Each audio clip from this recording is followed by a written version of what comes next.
None of them expected the sonar to show nothing where the bottom should have been. But when the machine fell silent, not because it broke, but because the echo never came back, an eerie stillness spread across the lake, changing their lives forever. Summer, 1968. After 3 days on horseback through unforgiving mountain trails, a research team from the University of Montana reaches a remote, forgotten lake deep in the Rockies. Crescent Hollow lies cradled between granite ridges and ancient cedar forests. There are no roads here, only a faded hunting trail. They set up camp on the northern shore, where a cold glacier-fed stream meets the lake. The water is unnaturally clear, with a faint green tint, and the air stays cold even in daylight. The forest is silent, as if listening.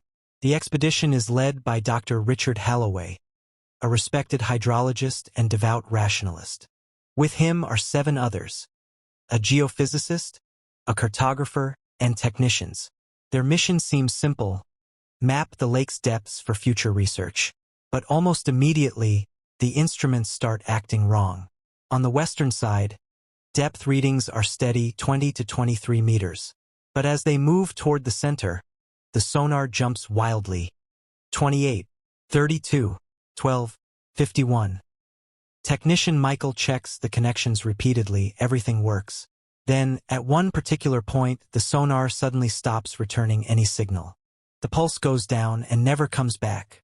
The boat falls silent. No one moves. Only the soft wind over the lake's surface. Sinkhole? Someone whispers. Impossible, Halloway replies, though his voice falters. They lower a weighted line by hand. 50 m, 70, 90, 100. Still no bottom. Halloway, who has spent his life measuring depths, finds himself staring into something he cannot explain. When they pull the weight back up, it's coated in a pale, waxy residue that smells faintly of kerosene. No one can identify it. The water remains crystal clear, revealing nothing. Local elders from the nearby reservation had spoken of the breathing lake, a place that sometimes goes down to return again. The scientists had dismissed the stories. But now, surrounded by stillness and staring into a bottomless void, the legends no longer sounded like folklore. In his field journal, Halloway writes one line: "The water here has floors." He doesn't yet know that this sentence will become the beginning of a mystery America will talk about for decades. With each passing day, the measurements grew stranger. Halloway had set up a precise grid to chart the lake, but the data refused to make sense. The voids on the sonar weren't fixed. They moved, shifting from day to day, sometimes even within hours. A spot that had shown no bottom yesterday now read a steady 38 meters. But nearby, in a place that had seemed normal, the sonar once again plunged into nothingness. The depth map began to resemble a living thing, breathing, shifting, hiding. On the 3rd day, something happened that none of them expected. Michael, the technician in charge of sensor calibration, waded knee-deep into the freezing water near the eastern shore to adjust a buoy line. A minute later, he screamed. The ground beneath him started to vibrate, then gave way, not like sinking into mud, but as if the lake floor itself moved. He tried to step back but couldn't. 2 men threw him a rope and dragged him out. He was pale, shaking, unable to speak. "The bottom moves," he finally whispered. When Halloway and 2 others returned to probe the area with poles, the lakebed felt solid. But when Michael cautiously stepped back onto the same spot, he felt that faint trembling again, like the earth itself was breathing. Later, during routine checks, a weighted line came up coated in a thick, waxy white residue that smelled like fuel. No one could identify it. That evening, 3 elders from the nearby Chugach reservation came to the camp. Hesitant at first, they eventually shared a story passed down for generations. The lake, they said, has 3 floors. The first is stone, the second belongs to spirits, and the third is a place no one returns from. It opens only when the lake decides to breathe.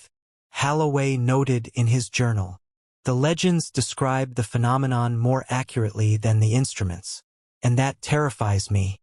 The delivery helicopter appeared like a slow-moving dot against the pale Montana sky.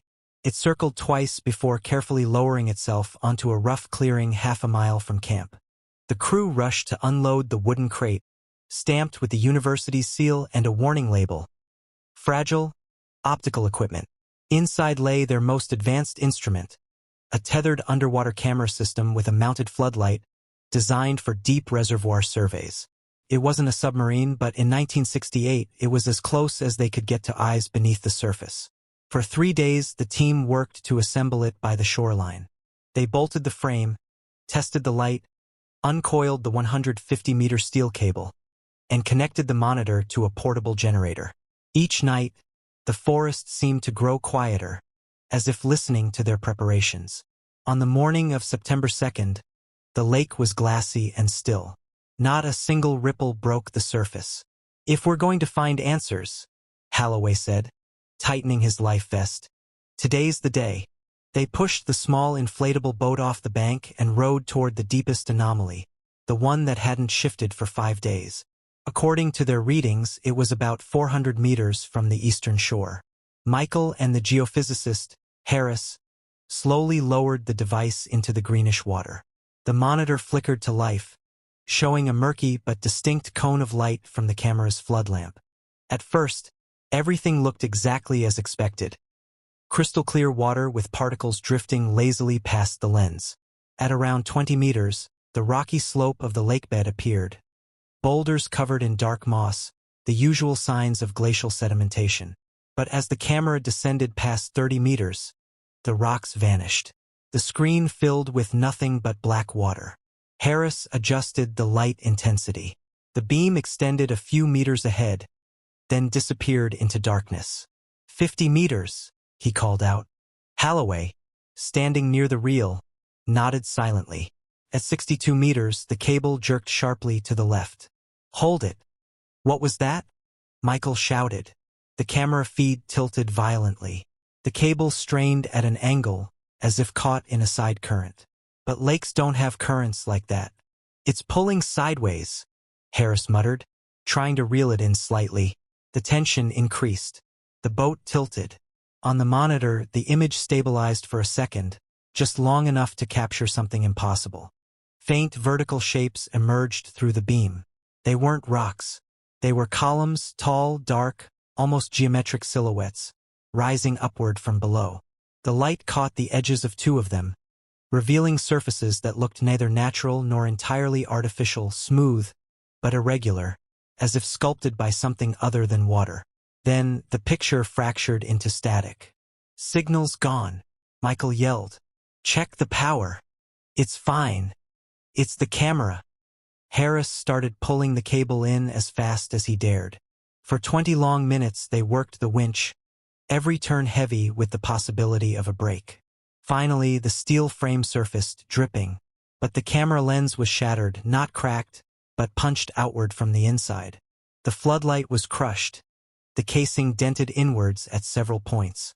No impact marks, just smooth, uniform deformation. Holloway crouched down, fingers tracing the warped metal.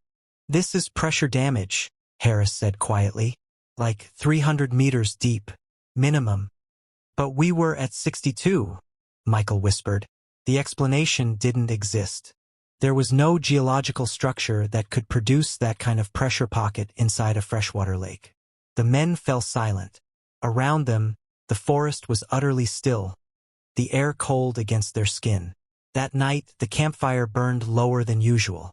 Nobody joked, nobody argued over data. Holloway sat alone, writing in his notebook by lantern light. The camera's broken shell lay on the table beside him like evidence from a crime scene.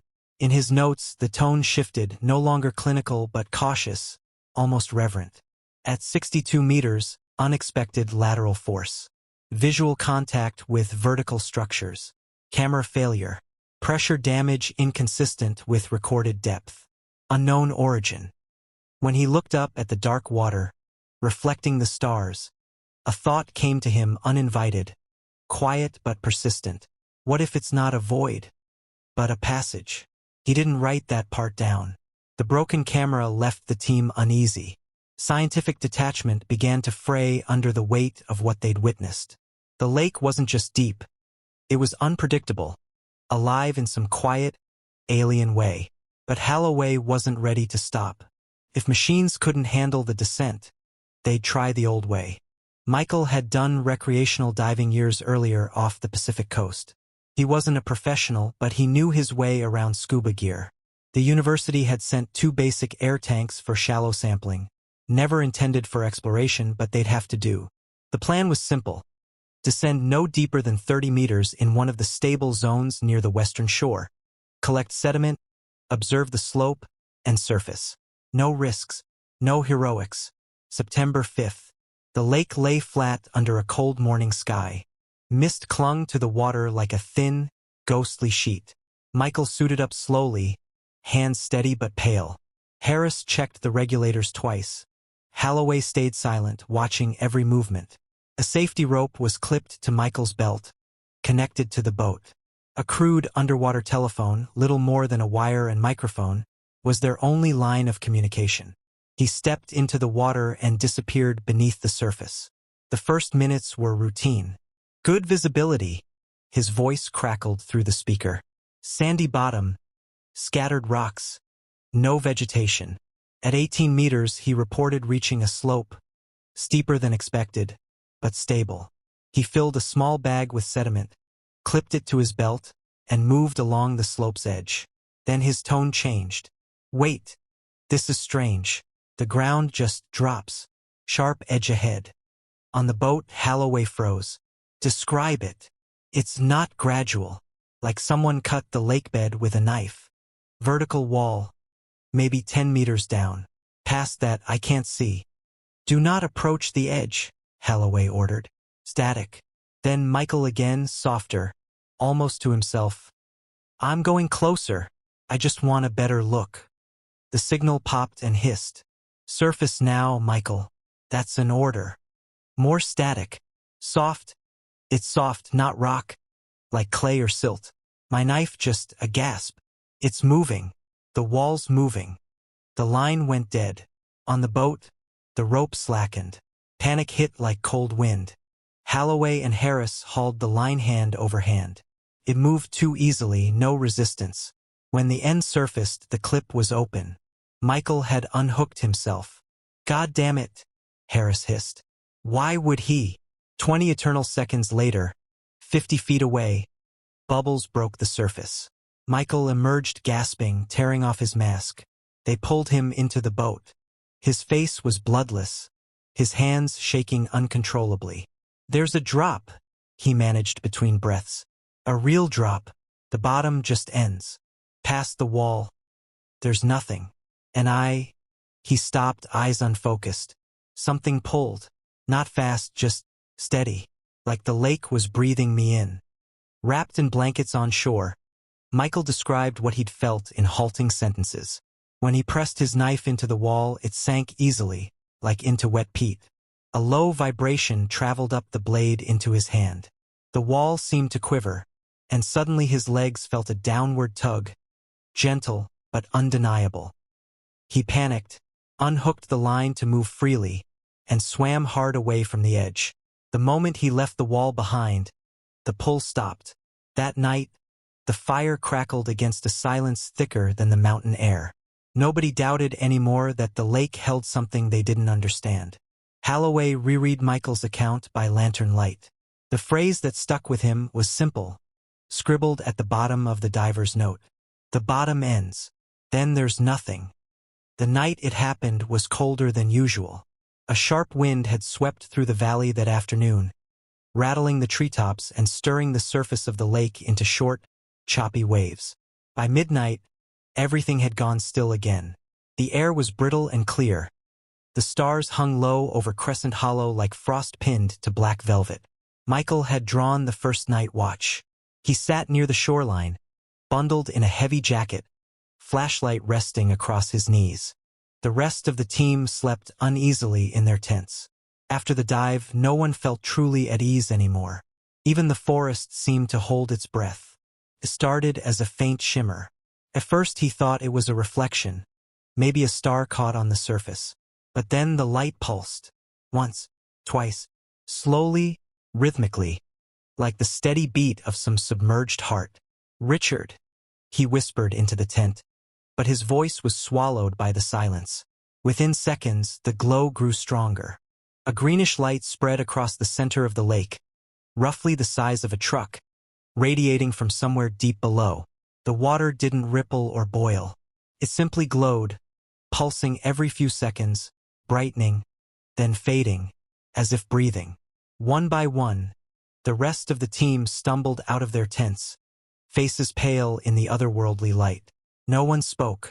They simply stood at the shoreline, watching as the luminous patch slowly drifted eastward, as if sliding across the lake's surface. It wasn't fast, but it was deliberate, a movement that felt aware. Harris instinctively reached for his camera, but by the time he adjusted the focus, the glow began to weaken. Within a minute, it was gone, leaving nothing but cold, black water behind. They launched the boat at first light, heading for the exact coordinates where the glow had appeared. The sonar worked perfectly, bottom at 27 meters. Solid. The drop-off had vanished. Holloway ordered a manual sounding. The weighted line hit sediment exactly where the sonar said it would. No void, no anomaly. It was as if the lake had hidden its secret before they could touch it. Back on shore, nobody joked. Nobody tried to rationalize. The night's event had felt too precise to dismiss as swamp gas or plankton bloom. There were no bioluminescent species in this lake. No star could pulse beneath the water like that. In his journal, Holloway wrote only one sentence. The lake reveals itself only when it chooses. He didn't tell the team, but as the others drifted back toward their tents that morning, he lingered at the water's edge, staring at the place where the glow had been. For a moment, just before dawn, he thought he heard something far below, a low, resonant hum, almost too soft to notice. It was gone as soon as he recognized it. The wind picked up again, breaking the surface into ripples, and Crescent Hollow returned to its quiet, deceptive calm. The glowing phenomenon changed everything. Until that night, Holloway's team had treated Crescent Hollow as a puzzle to be solved. Now they approached it like something alive, unpredictable, watching. Every action at camp became quieter, more deliberate. Even laughter, when it surfaced, died quickly against the still air. Holloway shifted their focus from sonar mapping to thermal profiling. The light, he reasoned, must have a source, possibly geothermal activity. They had brought a set of deep-water thermometers, each attached to long cables. It was tedious work. Lower the probe, let it stabilize, haul it up, record the temperature. Over and over. But data was all they had. The first readings were unremarkable. Near the western shore, the water cooled predictably with depth, 10 degrees Celsius at the surface, down to 6 degrees Celsius around 30 meters. Classic alpine lake. But at the center, where the glow had appeared, the profile changed drastically. At 40 meters, the thermometer jumped to 11 degrees Celsius. At 60 meters, 13 degrees Celsius. That kind of temperature inversion shouldn't exist in a glacial lake. It was as if a column of warm water was rising from somewhere far below, punching through the colder layers above. Harris frowned at the numbers. "That's geothermal," he said finally. "Has to be. Some kind of vent." "Except there are no known vents in this region," Holloway replied. "And certainly nothing that moves." For the first time since the expedition began, he allowed himself a moment of excitement. A geological anomaly like this, a deep rift, maybe a volcanic fissure, could explain the pressure spikes, the sonar voids, even the glow. Warm, mineral-rich water mixing with cold layers could create optical distortions. The lake wasn't supernatural. It was complex. He drafted a message to the Department of the Interior, requesting an extension and additional equipment. In the typed report, the language was precise and scientific. Possible geothermal upwelling through fault-associated cavity. Further investigation recommended. But in his private notes that night, the tone was different. The structure beneath the lake is not static. It shifts. The anomalies behave less like geology, and more like intention. The next morning, while collecting additional readings, Michael paused mid-measurement and glanced toward the tree line. "You ever get the feeling," he said softly, That it's listening? Holloway didn't answer. He had felt it too. The way the forest fell silent when they approached the water. The way the ripples sometimes spread against the wind. It was irrational, but it was there. 2 days later, a radio message crackled through from the university. Request approved. They would get 2 more weeks. Extra fuel. Replacement parts. No new cameras, though. They'd have to work with what they had. Standing at the shoreline that evening, Holloway stared out across the dark water, the mountains behind him turning black in the fading light. He wanted to believe this was just a rare fault zone, an elegant geological story waiting to be told. But deep down, he knew. Faults don't move on their own. The temperature anomalies gave Holloway a working theory, but they didn't give him peace. There was something missing, some context that none of their instruments could provide. One cold evening, after the rest of the team had turned in, he sat alone in the lantern-lit mess tent, flipping through local geological surveys. Most were routine alpine basins, fault lines, glacial deposits. But buried in a footnote from a 1932 state report, a single phrase caught his eye: residual effects from military engineering activities, circa 1923. He froze. Military? The next day, while Harris and the others gathered more data, Holloway drove the long, winding dirt road down the valley to a small county library in the nearest town. It smelled of dust and wood smoke, shelves packed with brittle ledgers and forgotten government filings. The librarian, a woman in her 70s, raised an eyebrow when he asked about Crescent Hollow. She disappeared into the archives and returned with a bundle of reports tied with faded string. The papers were fragmented, some water-damaged, some incomplete, but the story they told was clear enough. In 1923, a military geological survey team arrived at Crescent Hollow. Officially, they were testing underwater blasting techniques for dam construction. Unofficially, nothing was said, but several entries in the field notes stood out. Subsurface cavity suspected in east-central quadrant. Standard depth measures inconsistent. Detonation sequence complete. Strong vertical plume. Surface disturbance exceeded expectations. All fish killed or dispersed. Water opacity increased for 72 hours. According to a local newspaper clipping tucked between the pages, the lake foamed for 3 days after the explosions. Residents from nearby settlements described the water as churning like boiling milk. When it cleared, every fish was gone, and none ever returned. The military left abruptly. No follow-up survey was ever filed. Holloway sat back, the paper crinkling in his hands. This wasn't a hidden geothermal vent waiting to be discovered. Someone had already been here decades earlier, and they hadn't been studying, they'd been trying to reach something. When he returned to camp that night, the air felt heavier. The forest pressed in closer. Around the fire, Michael recounted a story he'd heard from an elder in town. The military hadn't been testing anything. They'd been opening the lake, and something had answered. Afterward, locals avoided Crescent Hollow entirely. The team fell silent. It wasn't just the cold. For the first time, the mystery wasn't entirely natural. There were human fingerprints on it, and whatever they'd done, they had walked away without explanation. Holloway stared into the flames. The pieces were shifting. Sonar voids, shifting pressure, glowing water, rising warmth, and now, blasts deep below the surface. What were they trying to find? The night stretched on. The lake beyond the trees lay invisible, but he could feel it, vast, quiet, patient.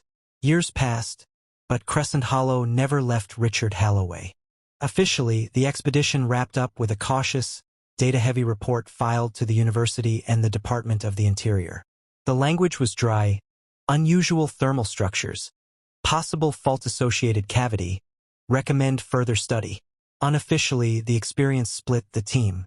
Harris left academia for private consulting. Michael abandoned fieldwork altogether. They never spoke openly about the glow, the pressure anomalies, or the columns glimpsed on the broken camera. It was as if the lake itself had imposed silence on them. But Richard couldn't let it go. The sonar void, the pulsing light, the impossible warmth, the military reports from 1923. It all gnawed at him, a splinter under the skin of his rational mind. By the early 1970s, he was no longer leading research teams. His lectures grew erratic. Colleagues whispered that he'd gone strange. When he took a sabbatical in 1974, no one was surprised. He returned to Crescent Hollow alone. No equipment trucks, no assistants. Just a canvas tent, a notebook, and a shortwave radio. He hiked in through the same overgrown trail they had used years earlier. The forest was denser now, the path narrower, as if the land itself wanted to forget. This time, his goal wasn't measurement, it was stories. He spent weeks moving between isolated cabins and small towns, speaking with elders and trappers who still remembered the lake from decades past. At first, people were suspicious.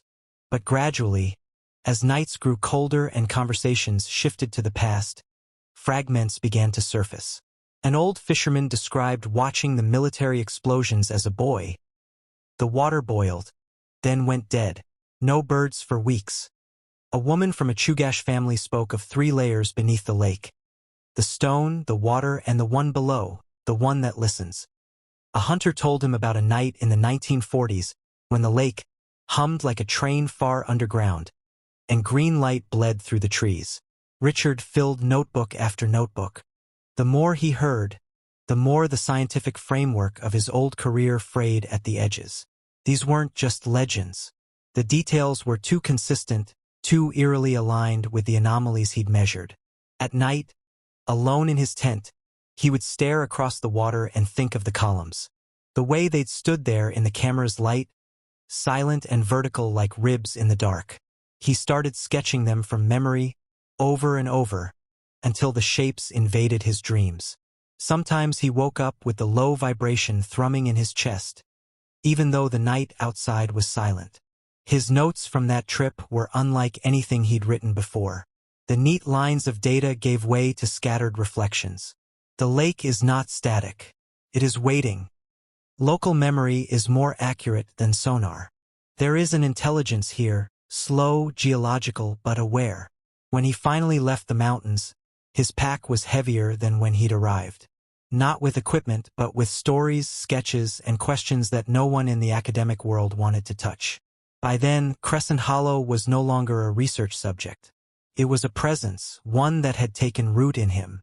By the early 1990s, Richard Halloway was a quiet figure on the fringes of the academic world. His former colleagues spoke of him in past tense, as if he were already gone. He lived alone in a small house lined with shelves of geological reports, sonar maps, and stacks of notebooks filled with his looping handwriting. Crescent Hollow had become both his obsession and his exile.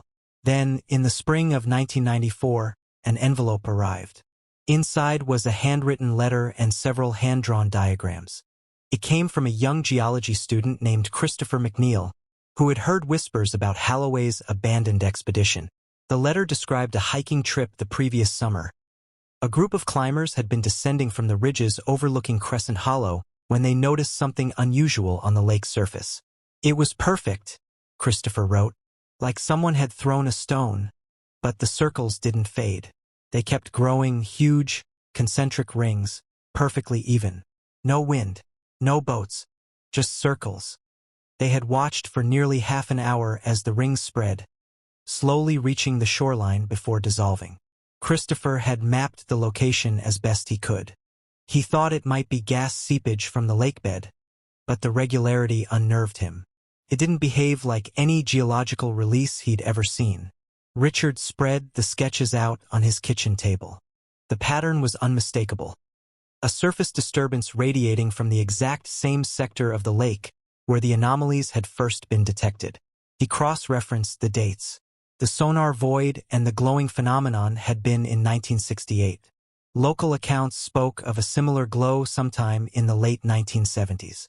Another in 1985. Now 1993. Roughly 8 to 10 years between events. A cycle. He marked the dates carefully in his notebook, drawing a clean line through the decades. Whatever was happening in Crescent Hollow wasn't random. Followed a rhythm, slow, patient, precise. Christopher's letter stirred something in him that had been dormant for years. His hands trembled as he folded the paper. He knew what the next step had to be. Not another expedition team. Not sonar. Not bureaucracy. Just him one last time. He began to prepare quietly. He repaired his old camping gear, oiled the lantern, rewound the compass. He copied his most important notes into a small leather-bound journal. When friends asked why he was traveling into the mountains again at his age, he simply said, "I have unfinished work." As autumn turned the forests to gold, he loaded his truck and drove north, back toward the lake that had haunted him for nearly 3 decades.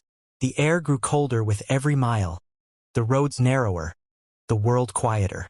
At a gas station on the edge of the mountains, the attendant, a man in his 60s, noticed his map and said, "Crescent Hollow? People don't go there anymore." Richard just nodded. "I know." Driving the final stretch, he caught glimpses of the lake between the trees. It looked exactly as it had all those years ago. Dark, still, deceptively calm. But beneath that silence, he felt it. The slow pulse of something ancient, waiting. He set up camp on the same northern shore where it had all begun. His last notes in the journal that night were brief. "The cycle is real. Next event soon. I must see it with my own eyes." The lake was silent the night it returned. Richard sat alone on the shore, wrapped in his old field jacket, lantern turned low. The air was cold and absolutely still. No birds, no wind, no movement in the trees. Crescent Hollow lay before him like a sheet of black glass. Then, just after midnight, he heard it. A low, resonant hum rising from somewhere deep beneath the surface. Not loud but physical. It vibrated through the stones, through the air, through his ribs. It was the same sound he'd felt decades earlier, now impossibly familiar. The water began to glow, first faintly, like a pulse beneath skin, then stronger, blooming outward in uneven patches of greenish light that rose from the depths and spread like oil on water. The glow formed imperfect circles, drifting, expanding, connecting. Richard didn't move. He watched, transfixed, as the lake revealed itself one final time. The hum grew deeper, almost like a heartbeat slowed to geological pace. He felt it in his legs, in his chest, in the back of his skull. It wasn't a threat. It wasn't a welcome. It was simply there, ancient, patient, aware. For a brief moment, he thought he saw vertical shapes far below the surface. The columns, just shadows in the glow, rising like ribs in a giant, submerged chest. Then, as slowly as it began, the light faded. The hum thinned, dissolved into the cold night air. The lake returned to perfect stillness. Richard remained on the shore long after the glow disappeared. He understood now that Crescent Hollow wasn't something to be explained or conquered. It was something to witness, something that would outlast him and anyone who came after. In his final journal entry, written by lantern light, he didn't include data or theories. Just a single line. "The lake remembers."